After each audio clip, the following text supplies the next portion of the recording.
Hello, artist. What do you think of these glasses? I feel like I've set my vision to art mode.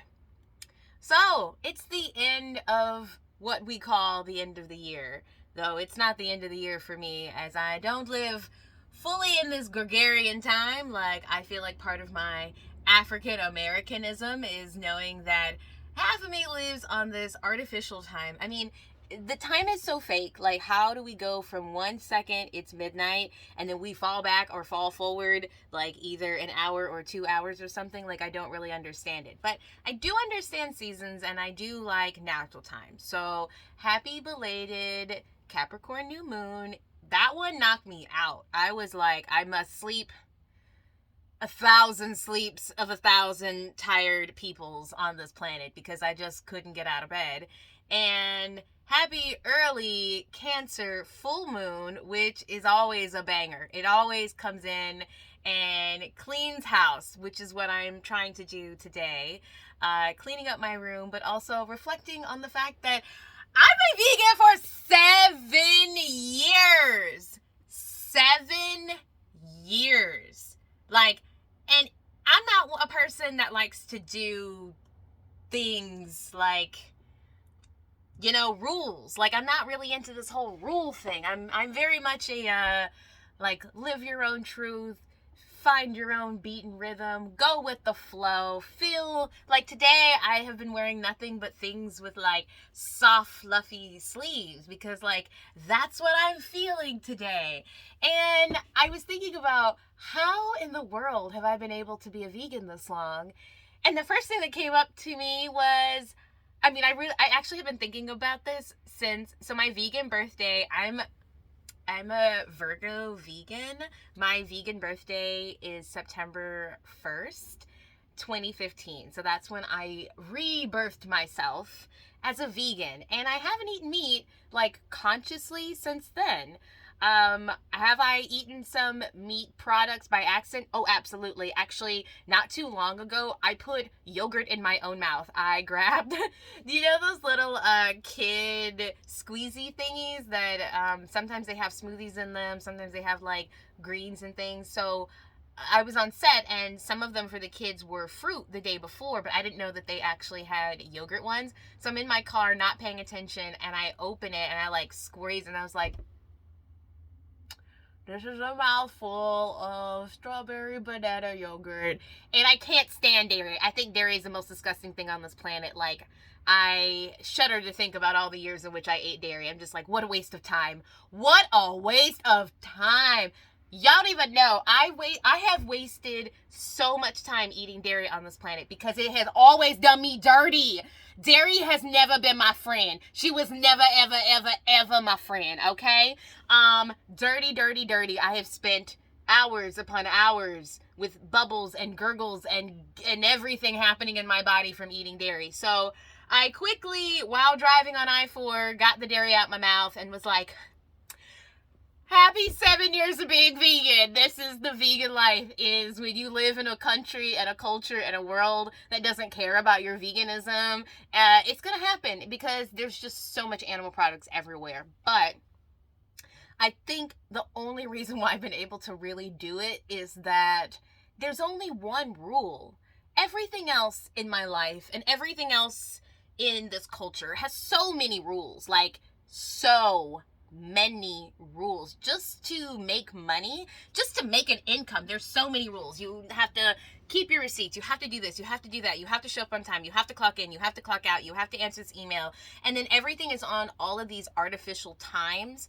And so like, I'm neurodivergent, I'm dyslexic, all of this, everybody has their socialized cultural timing that they didn't communicate to me. They didn't do this, like, and so I feel like I spent a lot of my time having to navigate like everybody's rules. And some rules are not necessarily rules, like it's like treating people with compassion. Like, I don't feel like I necessarily need a rule for that, but in this society we have a rule for everything, so I guess we need a rule for that too. But veganism is really, really simple.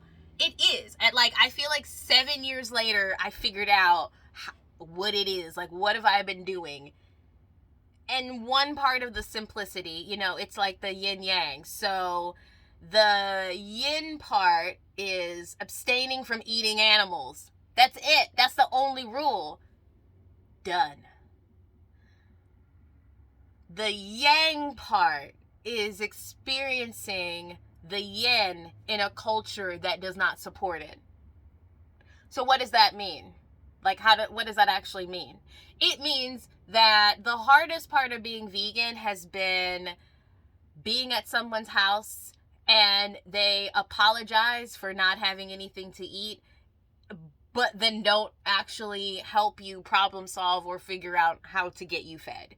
That part is hard, the emotional part of it. So you're having all this like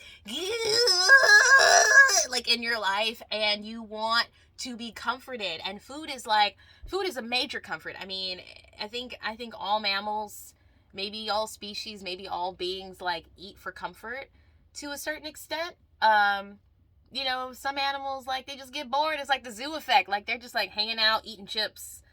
That's what I imagine every animal in a zoo is, like, hanging out eating chips, because it's like so boring, and so they just eat. And so we eat. Then that's normal. That's totally normal. Like, we have sensations, we have feelings, we have urges, and sometimes we satisfy them with food. But when you're vegan and you're out and about and in a world that doesn't really care about that, it doesn't care about your access needs, isn't going to give you time to go find the food that you need, is going to constantly keep pushing your boundaries. Like, it's, at some point in this last 7 years, I've definitely have said, like, I feel like I should tell people that I don't eat animals for my religion, because I feel like they would respect the boundaries of my religion in this country, because this is such, like, a religious country. Like, people in religion don't really understand things outside of religion, because religion works off of rules, right? So I'm existing in a way less rigid rule space, right? I'm just like, yo, my one rule is don't eat animals, and then I'll figure everything out from there. But their rules, their life has more rules than mine. Their life says things like, everybody needs to eat at this time, everybody needs to eat this food, everybody needs to celebrate this holiday, and in celebrating this holiday, we all must do this. And really, the 7 years later from being vegan, I would have never guessed it would have made me, like, anti-tradition. In that I'm just like, I don't like tradition because it doesn't allow... I don't like tradition if it means that I am not allowed to be my full self. If your tradition means that I have to X, and even if I don't want to X, but I can't participate in this cultural tradition without doing XYZ exactly, then I don't really want it. And I didn't know that veganism was going to teach me that lesson. I didn't realize that it's been teaching me lessons of, like, non-attachment. I've become way less attached to the thoughts of being an American and being a woman and being a Black woman. Like, it has pulled me out of so many illusions in this world. But it's only because I work through the, like, true chaos. I mean, it's been really hard out here. It's been really, really hard out here. Like, I live in a state that is run by the good old boys and the good old women, right? And the second I step outside of Orlando proper, it is like 18 something. Or, like, it's like, to me, it's like the 1980s. Like, that's what I would say. I was just like, I don't know, it's the 1880s or the 1980s. It all feels the same, because that's kind of like where the food is. Even when you go to these theme parks, like, people are like, oh, Constance, there's, like, a vegan option here. And I go there and I'm like, what vegan option? They're like, it's lettuce. I'm like, okay, so y'all could have made me a lettuce salad, like, over here. I don't know why you had me schlep all the way across this park. I'm going to start using schlep exclusively with the theme parks, because thank you to the Jewish brothers and sisters that came up with Yiddish, who came up with the word schlep, because it's a banger. It's such a good word. For the goys that are listening to this, schlepped means, like, the longest walk and the hauling of all your stuff across. So like going from one part of Disney to the other part, or one part of Universal to the other part, or one part of Legoland to the other part, or one part of SeaWorld. Can you tell I live in Orlando and I work in this industry, right? Those are schleps. They're just all schleps. Yeah, so like I'll schlep across a park to get a salad, and I'm like, this is not the vegan option I was looking for, right? That's how I feel when I go there. And another point of being vegan this long, like again, two things have happened. Like so many things have happened in this last 7 years. So on the one hand, we have plant-based meats. Like, oh my God, we were eating seitan and tofu and bread. It was what it is. It was plant-based. It was all bready. I never really cared for seitan ever. I've eaten a ton of it, and when I worked at Kale Cafe, that's like a whole other story of how I even became a vegan. Kale Cafe. While I was at Kale Cafe, we used to make seitan, and oh my God, it would clog the drain. And if certain people, Aaron, was working the kitchen, he would always just take the big bin of seitan and put it in the sink. And then I just remember so many times like going in the drain and like pulling out like a whole drain tube sock worth of seitan, like out from all the kale and the gook and everything. I mean, it's all vegan food, so we're like, it's all plant-based, but it would be pretty goopy. So, you know, we now have beautiful plant-based meat that is like delicious.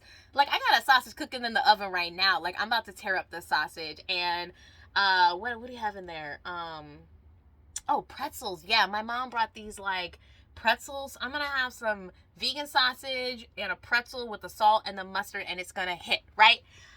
On the other hand of what has happened, so one hand we have wonderful vegan meats that are processed, and there's vegan Burger King. That didn't exist 7 years ago. I tear up Burger King all the time because I'm like running around here and these fools don't want to like help me out, right? So the other side is there are like no vegans. Like, I don't know near a one vegan in Orlando. It's just me, and there's like a handful of vegan restaurants. I don't like any of them in my own area. I think they are a combo of overpriced and not worth it. None of them, truly none of them. Do I eat there? Yes. My favorite spots right now are only owned by Asian people, and most of the Asian people that have the restaurants, they're all Buddhist or nuns. So I like Veggie Garden. I went to Veggie Garden recently, and I was like, the food is still really good. The food has gone up in price, but that's pretty normal. But I feel like the quality of the food is there. I've always just liked that everything was labeled really clearly. Like, it's one of the easiest places to order. And everyone's like my height and great, and that whole Veggie Garden, like, I'm talking Mills and 50 before it became Mills and 50. For the people that actually lived here when there used to be the little boba shop there, like, it's still a boba shop, but they don't have vegan boba anymore. And I'm just like, ugh. This is what I'm saying is the other side of it, is that veganism as a movement is dead. Like, it's completely dead because, and here's why. Okay, let me finish the Veggie Garden story. Okay, so Veggie Garden is right at the corner of Mills and 50, and it's delicious. It's absolutely delicious. You go in and they have like a little counter thing, cold case, and you like pick out all the things. One of my favorite is the pineapple fish. I don't know what it is. It's pineapple, and there's definitely seaweed, and there's some kind of vegan something in it, but it's so good. It's so good. And they have these little like boneless nugget things. I could tear up like a bucket of those. Like, really, they're so good. Like, they truly have the best vegan food in town, and like, it's to die for, right? Okay, so let's talk about the movement. Ugh. So somewhere in the true bowels of Facebook, I made lots of predictions about where I thought veganism would be like 5 to 7 years from now. And I was pretty much on spot, except I did not predict the vegan meat movement But I guess maybe I probably did, because I was in the world of it and I was seeing that, like, oh yeah, we're definitely going to have some kind of meat. They were talking about making meats in bags that has like nothing to do with animals, which, for the record, I'm not interested in that. I have no desire to even eat flesh. Like, real talk, the smell of meat is disgusting to me. Like, I go into restaurants all the time because I have to eat, but I don't enjoy it. Like, I don't enjoy the smell of restaurants. I enjoy the people that I'm with. I enjoy the time. If I'm sitting there alone, if I'm sitting with somebody else, which is pretty rare these days, but like, if it happens, like, that is the food that I eat when I am out and about. I no longer, and this is another thing that I learned while being vegan this long, is that I have disconnected my attachment to like fun and food and people. Like, I can eat food by myself and have fun. I can not eat food and be out with people and have fun. I can eat food with people and be out and have none of the fun and none of the food. Like, many things can happen, and I don't have to really be tied to like the expectation that like restaurant food friends equals fun. Like, it could just be whatever pattern comes up. But because this movement got co-opted by white supremacy, capitalism, and diet culture, which I could have just said white supremacy if you know me, because once you understand what white supremacy is, you see how the umbrella effect of like each one. So diet culture is a key fundamental property of white supremacy. They need us to think that our bodies have to look a certain way to be a healthy or a good or a person that is worth compassion, right? Compassion and what you look like don't actually have to be mutually exclusive, but in a world that is run by capitalist, white supremacist narcissists, that is the world we live in. So the diet culture quickly picked up on the vibe that veganism can make you skinny, right? And I absolutely got caught up in this. Like, I'm here to only speak the truth on my own channel, which I think I'm changing to Constance Woo Woo because I feel very woo woo, and the numbers check out to 11. It depends on the number system, but that also comes down to a 2. And yeah, I feel like this is the other side of like my bipolar nature of being a Pisces. Like, I need one channel to talk yang to people, to like teach, and I need one channel to just be yin, water. So this is me being yin, right?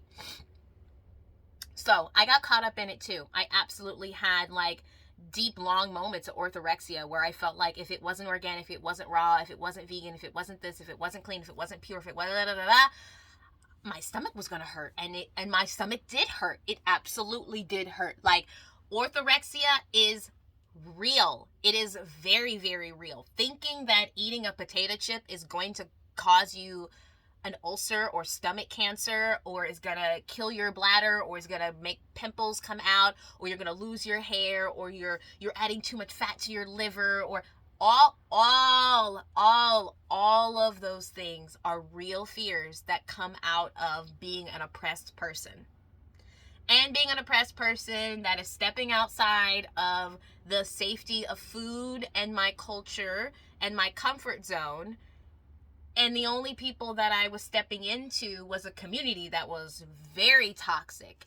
I was thinking that I was stepping into like a health and wellness community, but I was stepping into like a Gwyneth Paltrow, Goop, Florida, vegan, hyper crazy. I mean, at some point in Florida, they were killing naturopathic doctors because they were like so convinced that like they were spreading whatever. Like, when I say it was crazy here, it really, really, really was crazy here. Like, at least, I mean, heard rumors of like 6 or 7 different doctors that were just like dead. And here we are now. So I got caught up in that, and I was like, oh, I'm only going to date vegans. I'm only going to do this. I'm only going to do that. And now I'm like, there are no vegans and I don't want to date anybody. And all I want to do is drink water and eat plants and like go about my business, because that's kind of the whole point. It really is. Veganism is not a practice that is necessarily even content worthy. Like, really, when I think about it and I think about all the stuff I'm learning about Taoism, just like, how much can we talk about a practice of not doing stuff? I mean, that's really what it is. It's a practice of not doing. It's like, what is it? We ain't doing it. We're not eating this. We're not doing that. So what are you doing? You're sitting and you're experiencing the rest of life. And that has been probably the biggest gift that veganism has given me. It also has led me to many roads through community, through permaculture, through starting my own cooperative, to letting that go, to making like really, really, really tough decisions about this pandemic. And how do my morals and ethics of veganism fit in with my morals and ethics of keeping myself safe and keeping the people around me safe? Spoiler alert, they're the same. I swear to God, it took me months. Like, I'm a Pisces and I have a Sag moon, so I'll sit on a thought for a very long time. Like, I'll have lots and lots and lots of like other bubbly thoughts, but there's like a deep inner person that's just like, maybe there's an intersection of not eating and abstaining from animals and being still and figuring out how to survive this pandemic. And for me, it is the same. My truest reason for wearing a mask is exactly why I am vegan. So, it's the not doing. It's the I do not want to do something that is going to harm someone else. So I'm making a choice to not do something. Now, the action part of the thought is actually doing something. So I am this is the yang, because everything is yin and yang. Absolutely everything exists in a yin and yang. There is a consequence for every action. There is an equal greater reaction, right? They stole that from Kemetic philosophy and the Kabbalion, but it's still true. Whether it is this person or Newton or your woke auntie that maybe likes to smoke crack a little bit, but is super duper woke, like they're all saying the same thing. And so for me, the yin and yang. So the yin is me sitting here and thinking and contemplating about how I, as an individual, affect the collective. The yang is me making sure that I have masks and I keep my hands clean and I stop touching people and I think about where I'm going and how I actually navigate in this world. How can I still get my Starbucks on and still keep myself safe, keep my mother safe, keep people that I interact with? You know, I also feel like, this extends even into the workplace, because I take my veganism and who I am everywhere. I'm not just like a weekend vegan. I'm not just like a part-time vegan. I'm like an all-time vegan. So I still want to be clean, and I've even upped some of my cleaning protocols with like Oxivar. Like I clean the clothes, I spray them down in between fittings to make sure that we're not inadvertently passing on any more viruses that could become airborne, or not airborne, but that live on the surface of the skin, or that people are bringing in some kind of like toxicity, right? So, with all of that said, this is also what it looks like to be 7 years vegan. Like, when I say it has been a journey, it has been a journey. And I might talk more about it as the year comes. I don't know. We shall see. But for now, I think I'm going to end it here and know that I'm going to create more videos each day, as this is the first day of Kwanzaa. And I like to do my own thing with Kwanzaa, because I like to do my own thing with everything, because I don't believe in attaching myself to any form of patriarchy. So that means coming with my own stuff, dressing the way I want to dress, doing my own things, and just really activating my life, and also like falling in love with rage. Like, rage is absolutely my newest favorite emotion, and I want to talk more about that, because rage is definitely underrated and pushed away to the side, and I think it's time for like our home girl, like our inner rage self, to talk, because like I let my rage self put this outfit together and it's like fire. It's like fire. Like, I love it. I was like, the glasses are too much, and Rage was like, nothing is ever too much. And I was like, ooh, Rage! Oh, there you go, Rage! I love Rage. So, anyways, have a good, I don't know what day it is. It might be Monday. It also might be Sunday. It could also be a Saturday. I have no concept of time. But I will be making lots of videos and pontificating on the meaning of life, which is what Pisces do, and be the embodiment of rage. So go have a rageful day. Say things you didn't think you wanted to say. It's still the solstice energy, so anything can happen. The veil is very, very thin. So, you know, maybe it's time to contact some ancestors you got some beef with. Show up. Be rageful. Don't eat animals, because I really don't think they like it. I truly don't think they like it. It's what I said when I was a little kid. I was like, I don't think they like being eaten, because I got a spanking once as a child and I was like, that hurts. And then I thought about biting them and I was like, that must hurt too. So yeah, go out there, do something good for yourself. Like, go drink some water, go step on the ground, eat some plants. We're frugal herbivores. Look at these teeth.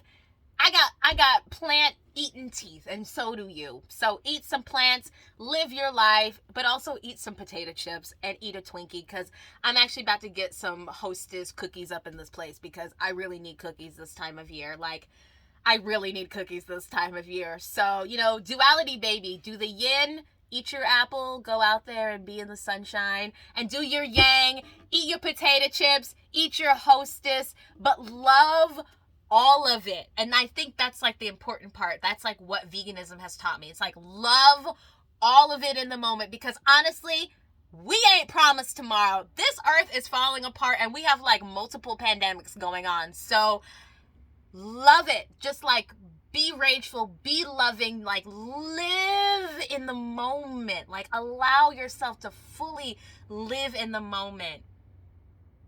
That's all I got. I love you. Boy.